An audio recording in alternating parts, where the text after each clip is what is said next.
আপনাদের মনে কি প্রশ্ন জাগে না? এই যে মিস্টার শঙ্কর সাহেব আসলেন ভারত থেকে, আচ্ছা, প্রতিটা দেশের রাষ্ট্রদূত যারা আসে তাদের প্রথম কাজটা কি হয়? আসে চমৎকারভাবে বাংলাদেশের রাষ্ট্রদূতের সাথে আগে দেখা করবে, অথবা বাংলাদেশের যে ক্যান্ডিডেট আছে প্রধান দুই দলের যে কোনো। তো এখানে আইসা আমেরিকার রাষ্ট্রদূত আসলেন, তারাও চমৎকারভাবে দেখা যায় কি ওই তারেক রহমান সাহেবের সাথেও দেখা করছেন, এবং জামাতের আমির সাহেবের সাথেও দেখা করছেন। আবার ইউএইর রাষ্ট্রদূত আসলেন, উনিও ওই তারেক রহমানের সাথে দেখা করলেন, আমিরে জামাতের সাথেও দেখা করলেন।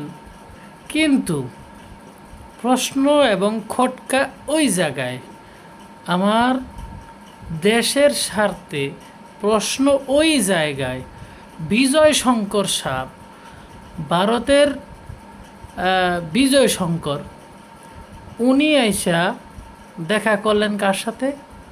শুধুমাত্র একমাত্র তারেক রহমানের সাথে। আপনার কি মনে হয় না ডাল মে কুচ কালা হ্যায়? মনে হয় ডাল মে কুচ কালা হ্যায়। ইলেকশন ইঞ্জিনিয়ারিং বা অন্যান্য আদার যে সোর্স যেটা চলতেছে তাদের মনের ভিতরে, ইন্ডিয়া চায়, ভারত চায় একটা দলরে ক্ষমতায় বসাইতে, কারণ ওই দলটা ইকুয়াল টু হয়ে গেছে। তো আসলে মন থেকে অনেক কিছুই চিন্তা ভাবনা করতে করতে এই পর্যন্ত আসছি। আমার এলাকায় আমার সবচেয়ে গণ্যমান্য পছন্দের ব্যক্তি, সে হচ্ছে লুৎফুজ্জামান বাবর সাহেব। আমার পছন্দের পলিটিশিয়ান, আমার পছন্দের লোক, যার আদর্শ মানুষের এখন পর্যন্ত মানুষের এই আদর্শ নিয়ে মানুষ বাঁচতে চায়, এই আদর্শ নিয়ে রাজনীতি করতে চায়, শহীদ প্রেসিডেন্ট জিয়াউর রহমান। তার কথার, তার প্রতিটা পদক্ষেপ, তার যেই চিন্তাধারা, সেটা সারা জীবন মানুষ ইয়া করবে। আমার আদর্শ কি? আদর্শ আজকে যে শহীদ প্রেসিডেন্ট জিয়াউর রহমানের আদর্শ, সেই আদর্শের বিএনপি এখন সেই বিএনপি নাই, সেই বেগম খালেদা জিয়ার বিএনপি সেই বিএনপি নাই। তো যেই কারণে মানুষ বিএনপি থেকে পিছপা পড়তেছে।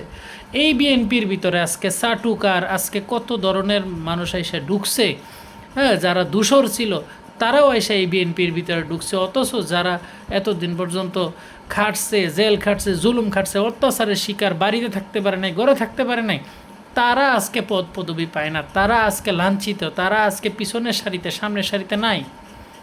তাইলে আপনি কেমনে কি করবেন? We have a plan, I have a plan, এইটা দিয়ে তো চলবে না। আপনাদের একটা গঠনতান্ত্রিক কোনো বৈশিষ্ট্য নাই, চরমভাবে সুন্দরভাবে একটা গঠনতন্ত্র নাই। কেন? এইটার থেকে, এই কারণেই আজকে আপনারা পিছিয়ে পড়তেছেন। হ্যাঁ, আজকে লুৎফুজ্জামান বাবরের মতো সৈনিক বাংলাদেশে থাকা সত্ত্বেও অন্যান্য জায়গায় কেন নাই? আজকে যে ওই কী জানি বলে, ওনার নাম নীলফামারীর সম্ভবত, উনি হচ্ছে আশরাফুদ্দিন নিজামী সাহেব, উনাদের মতো নেতা নাই বাংলাদেশে। তো নাই কেন? বিএনপির এই লোকগুলারে কি আমরা ভালোবাসি না? সবাই ভালোবাসে। এই লোকগুলারে সবাই জয়যুক্ত করবে না, সর্বোচ্চ দিয়ে চেষ্টা করবে। আমি আমার এলাকাতে, আমি এখানে ভাষায় প্রকাশ করার মতো কিছু নেই। আমার এলাকার লুৎফুজ্জামান বাবর, যে কিনা সবার আগে সর্বপ্রথম বলছে যে এই যাই হোক, আগে দেশের স্বার্থে Bharat we are looking for শত্রু, এইখানে আর দ্বিতীয় তৃতীয় কোনো কথা থাকতে পারে না।